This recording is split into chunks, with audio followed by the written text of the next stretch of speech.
Ignition sequence start.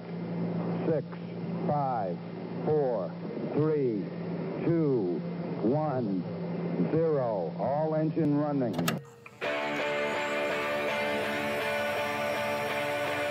Hello? You play to win the game. I mean, listen, we're talking about practice. Not a game. We're talking about practice. To LeBron James! That was insane! Officially insane, LeBron James! Well, I've been sliding rails. What can I miss? Hello, everyone. Welcome to the Across the Wall podcast. My name is Omar Bartra. I'll be your host today, and I'm here with Ethan Quintero, Ethan Hamilton, and Andrew Casas. The new addition, Andrew Casas. All right, so today we're going to be talking about everything NBA-related, playoffs, and we'll delve into some more argumentative topics later. But who was y'all's standout performances for the almost finished first round of the NBA playoffs? So the new guy go first. Come on. Yeah, I gotta give it to Donovan Mitchell. He's been cooking it up. If you're getting back to back 50 point games, he's like probably averaging a good almost 40. So if he closes out tonight, then I gotta give it to him.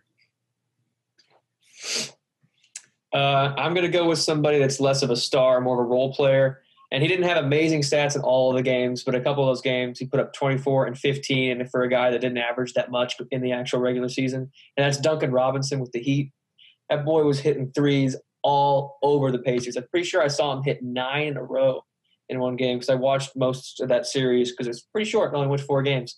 And he was really, really important throughout because the Pacers couldn't find their own range, and that he just kept squaring up and draining them. It was incredible. It was like prime Marco Bellinelli before he got old and couldn't play anymore. But I'm going with Duncan Robinson. For me, I know it's kind of a safe pick, but I got to go with who I think is probably, not when everyone's healthy, but probably right now is probably the best basketball player alive, and that's got to be Kawhi. Like, without Paul George, who's struggling. He did have a good game 2 games back. Without Paul George. But like Kawhi really like showed like head and shoulders like he is the alpha dog. Like even the way like Luka was playing, like he was still the best player on the court. Like for much of the series, especially whenever like if you look at LeBron didn't like there was a lot of backlash for Anthony Davis the way he was playing at like the beginning of the series against Portland, and like especially the way Paul George like was not there at all the entire Dallas series.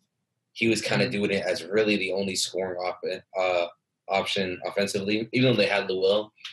He was averaging, I think, since for the past 2-3 playoffs, he's averaging 30 plus a game on 50, 40, 90. So, like, he's been excellent offensively. Yeah, the only game that Paul George really showed up in the whole entirety of the playoffs so far is the 50-point blowout, and it's not hard to show up when you're up by 60, you know? I think my playoff performer – he didn't win, and he's from the same series. That's got to be Luka Doncic. I mean, you lose Kristaps after game 2. You lose your ankle at game 2, and you put on a historic performance in the playoffs. So what was it? 43 points, 17 rebounds, 13 assists, something like that. Yeah, it's an insane stat line. That was in his 4th playoff game ever. For his first series, I think this is almost consensus the best first playoff series anybody's ever had. And it just shows promise for the future because the kid can show up in big moments, and he's showing that already. For sure, I can agree, especially to the fact, like, if you ask, like, he probably had the hardest matchup you could ever think about, like, for him specifically as a ball-dominant player. Like, who would you not want to go up against in the league right now? And it'd have to be the Clippers, especially the amount of wing defenders they threw at him the entire series. They threw Mo Harkless.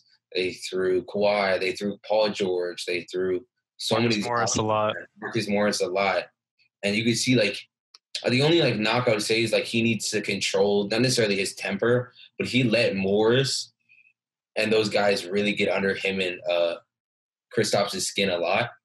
Even if, like, they were dirty plays, people said, or just hard fouls, he let them get under their skin a lot. And so, like, that's the one thing I could say that he probably needs to improve on, besides, like, his three-point shooting. But he had, like, he overperformed in my aspect, especially because, like, the whole season they were getting blown out by the Clippers in each of their every game. And to push them to 6 games when many people like the Clippers to win it is pretty dope.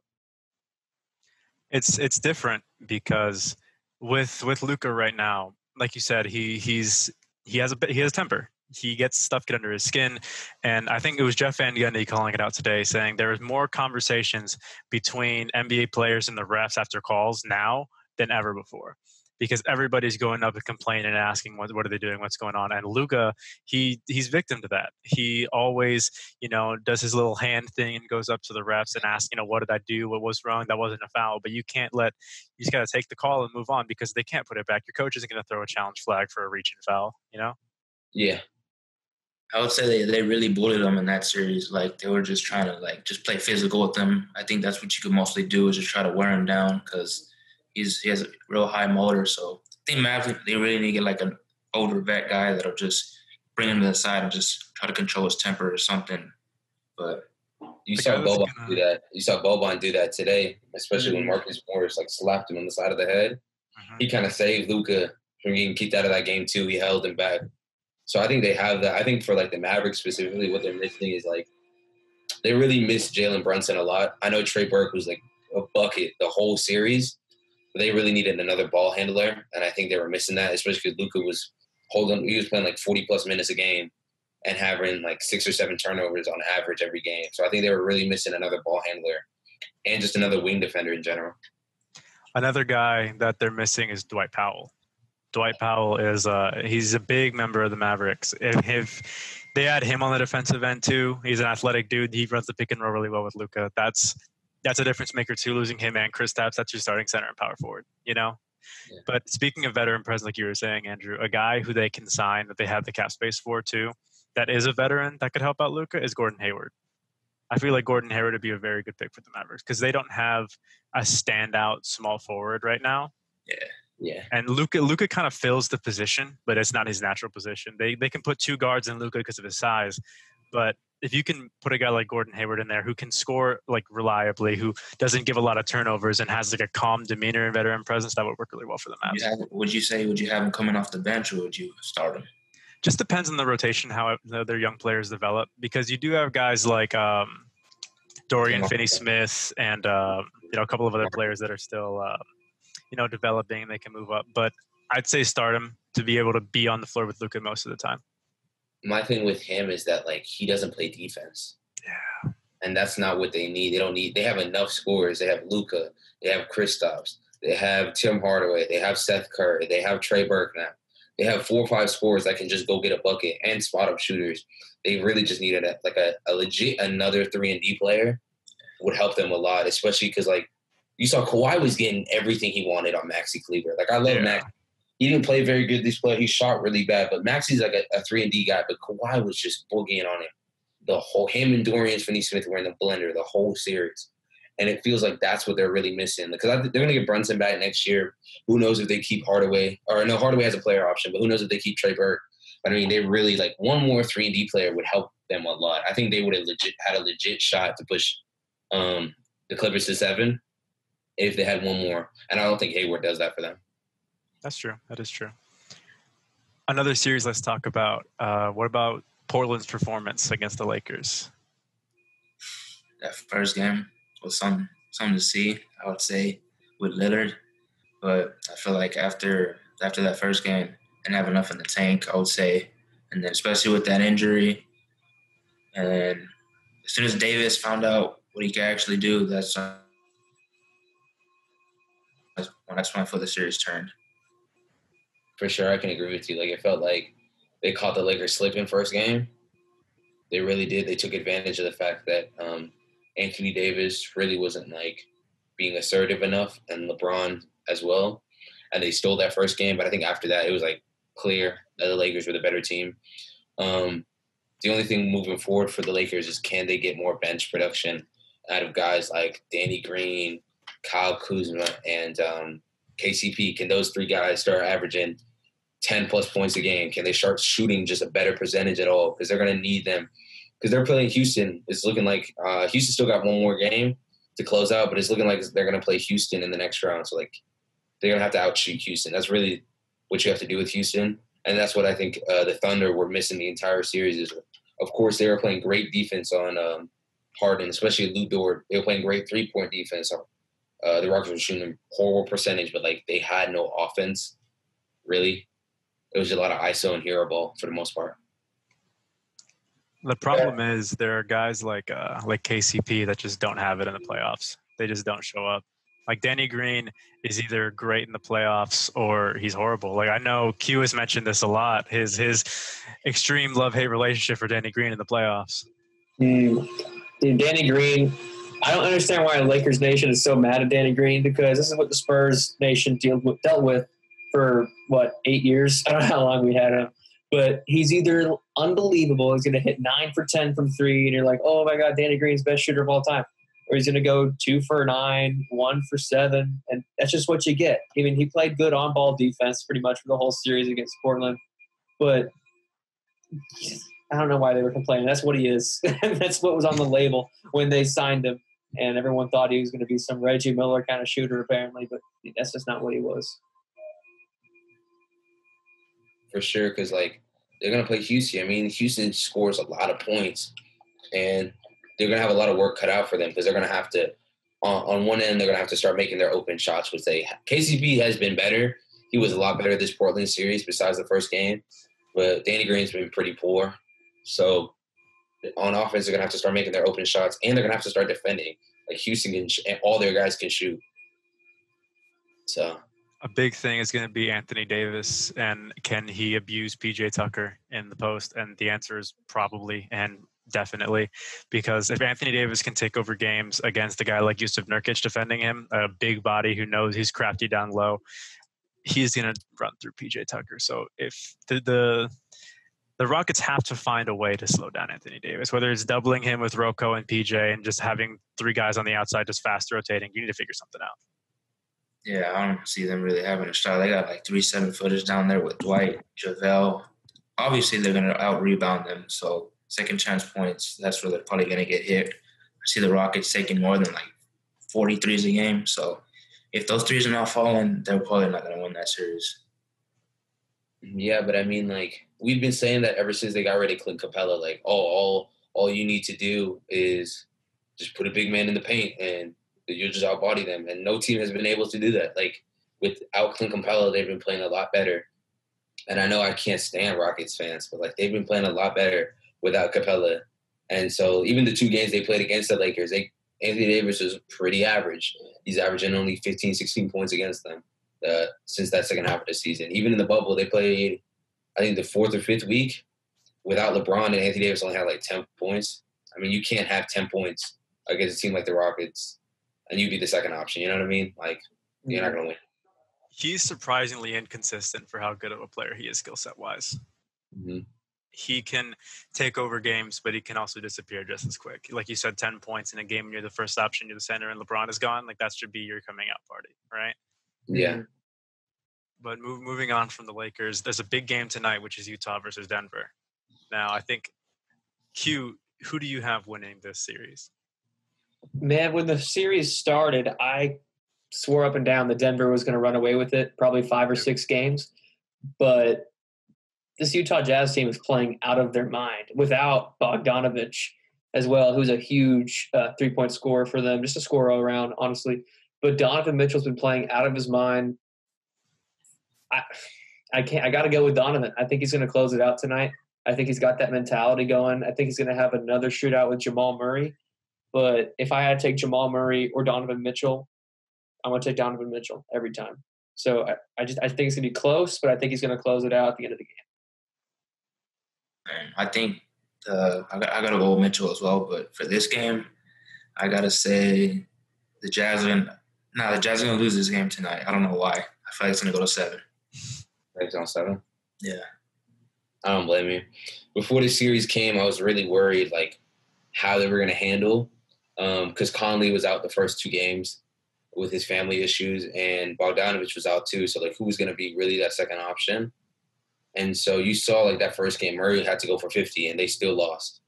So, like, I was really worried. But ever since Conley came back, like, them as a unit, Gobert's done a really good job on Jokic, making sure, like, Jokic has played good, don't get me wrong, but Gobert's really, like, done a good job of, like, making Jokic work on the defensive end. So, and to make it, like, somebody else beat him. And, like, so far, Murray has been playing great. But, like, I haven't seen enough of Murray to put him like on the level of Donovan Mitchell. For that matter, I think he's pretty inconsistent. He's been playing pretty great these past couple games, but I just got to see more from Murray. Now, there's not a lot to say about the two sweeps in the East, but Boston-Toronto did just start, and Boston kind of took that first game over a little bit. It was kind of bad for the Raptors. I'm not going to say it's looking bad for them, but they need to make an adjustment going into game 2. I think the C's played good. They had a nice supporting cast with Marcus Smart chipped in, and Tatum's going to do his thing. And I can't recall who else helped them out there, but they had contributed a nice 20 points here and there. But Jaylen Brown. Raptors, who was it? Jaylen Brown. Yeah, it was Brown. But I'd say for the Raps, they just have to get probably more play out of either Lowry or Siakam. But either way, I don't know who else they're going to get their points out of. Yeah, I could agree with you. Couldn't agree with you more. I feel like Siakam really disappointed this game. He got into foul trouble really early. 3 fouls in the first quarter. You can't do that if you're supposed to be the first, even second best player on the team. You can't do that. You can't hurt your team like that, especially because they got down early, by double digits real quick. So if he doesn't perform, especially with the absence, Kawhi's not here anymore. You know what I mean? The pressure's on him and Lowry. Can they be the number 1, number 2 option? Can they make Boston work, especially because Siakam's really the biggest guy on the court? Yeah. They're going to have the size advantage over Boston. But if he and the team just in general, especially because Gasol got into foul trouble as well, the whole team did. So if they can't get themselves out of foul trouble, then Tatum and Brown are just going to go to the rack every single time. Lowry was in foul trouble too, right? He wasn't as bad. I think he finished with the game with just 3. But, I mean, the rest in general just kind of got them all, in a blur in the first half. And it was kind of who's on the court now? You know what I mean? Yeah, one guy that really, shocked me is Fred VanVleet playing not as hot as everyone expected him to be now because he's been playing really well during the restart. But, I mean, his plus-minus was negative 28. That's just such a net negative for your team. I think it's just the fact of his size. You can't really deal with the big guys like Jaylen Brown and Jason Tatum. They can just switch on to him and abuse him. Yeah. Not to mention Marcus Smart. I didn't watch the game, so I don't know how many times he was on VanVleet, but that dude's a dog. He's like Pat Bev, but for the East. But I expected this series not to be that great. I don't know why so many people thought the Raptors were going to be a finals, underdog, and then they're the team to watch. Just watch out for the Raptors, But Boston is so offensively deep. We talk about the Clippers that are defensively deep. They can switch on to anybody. They have 4 guys that are all defensive caliber.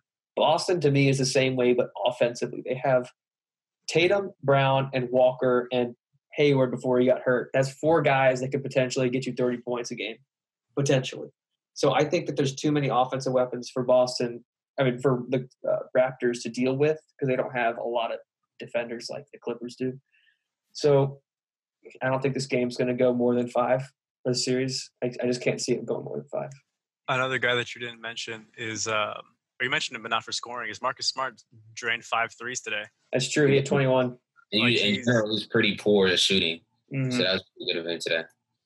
He showed up. Everyone on Boston showed up when they needed to. I don't even think that's their best performance. I think Boston's got a lot more left. If Miami can beat Milwaukee, which the series talk about right now, if Miami can beat Milwaukee, Boston beats Miami. I don't think so. You don't think Boston beats Miami? That's a tough one. Boston doesn't have the size for what Miami does. Let's talk about Miami right now. Let's talk about the Miami Milwaukee series. What is everyone's picks right now? Let's establish that. I'm going Milwaukee. I think Milwaukee will win in 7. Milwaukee in 7? I got Bucks in 5. Milwaukee, and I could see it going to 7, but I'm going to go with my gut and go 6. I have Milwaukee in 5. I'm surprised I almost picked the Heat, actually. I was close to picking the Heat, especially with the fact that Bam has been so fantastic this season on Giannis. Giannis is shooting about 15, 16% just on Bam in general in their last 3-4 matchups. So I think them as a team, they have the size to go up with him. They have Bam. They have Kelly Olynyk. They have Jimmy Butler. All 3 guys that you can put on him and stack in the paint. to guard him. Plus, they have the shooters. They have Goran Dragic. They have Tyler Hero. They have Duncan Robinson, as you said, Ethan. Like, they have it all. The thing I think they're missing is they don't have a superstar. Like, I love Jimmy Butler as much as the next guy does, but he's not a superstar. I don't think he can be the best player on your team and win a finals, especially how poor he's played this year offensively. And if your best player can't give you 30 a game on – not even 30, like 25 a game on more than 35% shooting, I'm probably going to pick the other team.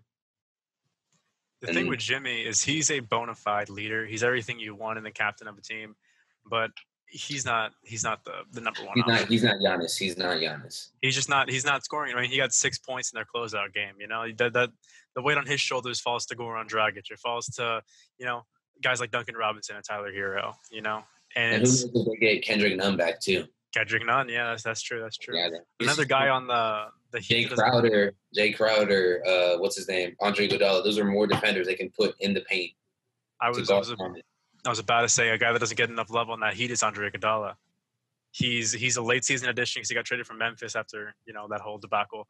But he's a really good defender. He may not be the best scorer, but he can get you a 3-pointer when, you know, people leave him open, and he's a high quality defender. It's a very interesting matchup for the Bucks, but I still think it's a winning one. But I said Bucks in 5, but if it goes to 7, I'm not going to be surprised at all.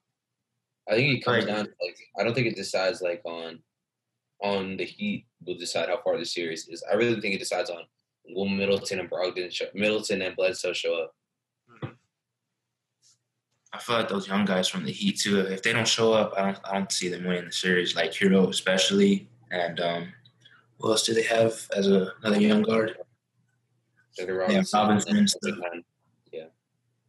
And Bam Adebayo is young too, though. He's still part of their young core. I mean, their team is built up of a bunch of young dudes: Jimmy Butler and Andre Iguodala, and then Kelly Olynyk, if you want to throw him in as a veteran at this point, because he's been around for forever.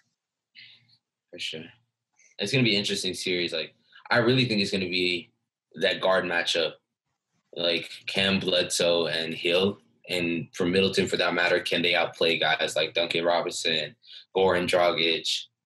Like, can they do that? Because Giannis is going to get his. That's a given. Even though it's going to be harder because of the amount of bodies they're going to have on him. But, like, it's like this series is similar to how they were lining up to play Toronto last year. Toronto had all those bigs waiting in the paint for him, but his shooters could not knock down shots. And Jimmy Butler isn't Kawhi. So we're going to see how it works out. So we're done with the playoff picture here, but let's move on to people still involving the position. We're going to do a little bit of a comparison thing. We're going to talk about 2 players and see who we as a group separately think is the better player. So we're going to start out with Jokic and Embiid. So let's go around first. Who are y'all's personal picks, Jokic or Embiid? I say Embiid. Just because I don't know if he's a bigger body, but that's what I'm going to go with just because, I mean, they have similar strengths except Jokic is a better passer, but for longevity, I'd probably have to go with Embiid. I feel like he could – just depends on who he's around, but just for inside scoring, I have to go with Embiid on that one. For me, I think Embiid has the potential to be the most dominant player in our league next to Giannis. But currently, I would take Jokic over Embiid just based on what he's shown thus far in his career. I mean, if you want to talk about inside scoring, maybe give the edge to Embiid. But everywhere else, I'd give it to Jokic. Passing, I'd give it to Jokic. Team win record, got to give it to Jokic. And just the modern big, in today's NBA, I think Jokic fits on more teams and within more schemes than Embiid does. If this was back in 06 or so, Embiid would be, the number one option on every single team.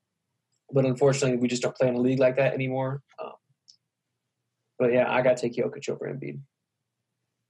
Yeah, I'm going to have to be with Q on this. I have to pick Jokic only because I think Embiid's too injury prone.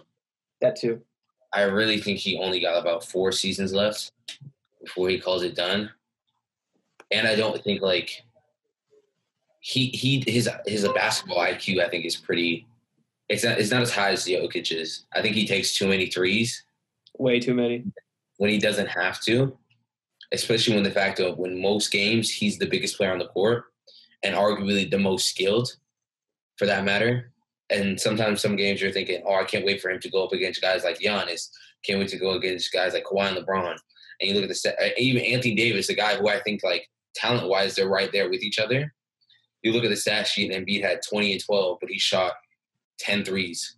It's like, bro, you're 7 foot and you're taking 10 threes a game. You're not KD, so go. Like, I don't get why he takes that many threes. And maybe that has to do with the fact that, A, there's no shooters around them and there's too many guys in the paint, or the fact that Brett Brown is a boo-boo coach. I guess we'll see. It is a piece of his basketball IQ because he's fallen in love too much with the outside shot and being flashy. Because, like you were saying, his raw skill level is extremely high. He has a very good touch. He has the potential to be like a player that has Tim Duncan's fundamentals and skill with like an athleticism like Shaquille O'Neal. You know, let's call it what it is. His comp is Hakeem. Let's call it what it is. Mm-hmm. And he doesn't have it. Like, he takes too many threes, like you said. Yeah, I mean, it would be different if he would take, maybe 1 or 2 a game just to limit himself, and not just 3-pointers, but outside shots, like, mid-range jumpers and stuff. Just take a couple outside shots to give the defense a different look. But most of the time, you should be taking it down low. Yeah. I think Jokic is the better player because Jokic can reliably score from the outside. But when Exactly. When Jokic is on the outside, he's not just a threat for his shooting. Like, if Embiid's on the outside, you're like, oh, I got to guard his shot. But Jokic is deceptively quick, and his passing when he's running the offense, like you were saying, is really good. So you can't just sit there and guard the shot. You can't just jump on everything because he'll pass around you, he'll dribble around you, he'll do whatever. I think as for running an offense and leading a team, Jokic is the better option there. For sure. What other comparisons did you have, since we only have a little bit of time left? Let's do Devin Booker, Donovan Mitchell. If you guys want, I can go first. Go for it. Go ahead. I think skill level pre-bubble, I'd have to say it was a lot closer. But like as far as an individual player went, I thought Booker was far, far more skilled. I think that Donovan Mitchell had a lot more. He had a way better supporting cast than Devin Booker had, and I think that allowed him to play to his strengths, which is he's a very athletic playmaking guard. And if you go look at a guy, Devin Booker pre-bubble, he was on a team where like he was the number 1 scoring option, and with Rubio and Ayton hurt for much of the season, they were also asking him to be a ball handler, the primary ball handler, which he's not. And now, like, after the bubble in the playoffs, Donovan Mitchell's, like, his outside shot and just general scoring ability has, like, far exceeded how good I thought he could be. Like, right now, if we don't count Luka as a shooting guard, the way Donovan Mitchell playing, he's playing, like, the second best shooting guard in the league behind Harden, the way he's playing right now. And in the bubble, he's probably played better than Harden, just in general. I agree with you. If we're gonna take what Donovan Mitchell's been doing the last few games, Donovan Mitchell to me is playing a lot better than Devin Booker. But you're right, you can't forget that Devin Booker's supporting cast has been trash for like his entire career. Until the bubble, they were losing pretty much every game. But if we're going to talk about their careers once it's all said and done, I might have to give Booker the edge, just based on how I think they play compared to maybe some legends. I'm going to throw a little bit of legend in here, but we don't have to talk about that. I'm just how I see Devin Booker's trajectory going is more toward how Kobe Bryant played in his career. And I think a lot of people agree on that, just like how their style and how they score and all that stuff. And Donovan Mitchell. I see his trajectory be more like Dwayne Wade. And Dwayne Wade, we all said, was the second best shooting guard behind Kobe during his career. So we always said, oh, Dwayne Wade, he's amazing. He's the Flash, but he's not Kobe. So I think that's how they're going to end up being is, Donovan Mitchell, always fantastic. He's going to win a couple rings, but he ain't Devin Booker. You know what I mean? But currently, just because of how Donovan Mitchell's playing, Donovan Mitchell's a better player. I think with Devin Booker, like in that comparison, Devin Booker doesn't play defense. Like if Devin Booker played any defense, or like I get the comparison, like I'm with you all the way, but like Kobe was as good as like Dwayne Wade was a great defender, but if there's anyone that was a better defender than Dwayne Wade, especially from a 2 guard, it's Kobe. And I think Donovan Mitchell's a way better defender. Even though he's not an elite defender, I think Donovan Mitchell's a way more willing defender than Devin Booker is. I think Devin Booker takes a lot of plays off because he has to work so much on offense. I agree. Yeah, I would say the offensive skill, they're about the same. It just depends on how they're going to play defense, you know. If one could be a better defender, that's what I'm going to give the edge to. But I don't know if they're about the same height or at the same weight class, but I feel like Booker's just more of a bigger guard, and his playmaking's getting a little bit better as well. But for score, I think Booker has him outclassed. I personally take Booker for the same reason that Andrew was bringing up. He has become a lot better of a playmaker, and everyone kind of says he's a consensus better scorer than Donovan. Like right now, with Donovan, is just better as a whole. But for my value with the defensive thing, Donovan plays defense because he doesn't have to carry the scoring load as hard as Devin Booker does, right? If you put Devin Booker in a situation like Donovan Mitchell where he doesn't have to carry 85% of the offensive load, will he take less plays off? Will he be more, involved in the defense? And that's a question that we can't answer right now. Yeah. But I think with the right coach and the right system, Devin Booker could be a good defender because he's very laterally quick. Donovan Mitchell's obviously the more athletic, player, but Devin Booker is very laterally quick. That's why he's such a good shot creator. I feel like Mitchell also has a little help with Gobert. What if you pair up Booker with someone like Gobert? Like, does he probably take off more defensive role as well? For sure. Which might help him out. And I think you raised your hand. What were you gonna say? I was just saying like Mitchell's a way better ball handler. Yeah, that's true. Where it's like you've seen like especially in the last 2-3 playoffs series where Mitchell's been the only guard, even though they had Rubio. Rubio was hurt that whole time they were playing OKC and Houston for that matter. And so Mitchell, who like a rookie, fresh off for Louisville, he's had to carry that offensive scoring load as well, especially because Gobert is not a scorer. So. Yeah, Gobert is more of a reactionary player than an engaging player. He gets rebounds and puts it back up, or he gets shovel passes. Ayton is more of an offensive player, but he's not there yet. He's not good. He's not good defensively quite yet, and his offense just needs a little more before he can become a really good player in the NBA right now. He's good. He's great. He has a good starting point for the rest of his career. But I think that's where we're going to end it off for today. I think we got a good amount of discussion, a good amount of talking about the NBA and the NBA playoffs today. Next podcast, we'll be back with more Texas State sports, and we'll have some national updates for you guys as well. But for today, that's it. Thank you for listening to Close to the Wall podcast. My name is Omar Bartra. Ethan Hamilton. Ethan Quintero. And Andrew Casas. For sure. And you can find us on Twitter at KTSW Sports and on Instagram as well and YouTube too. Y'all have a good day.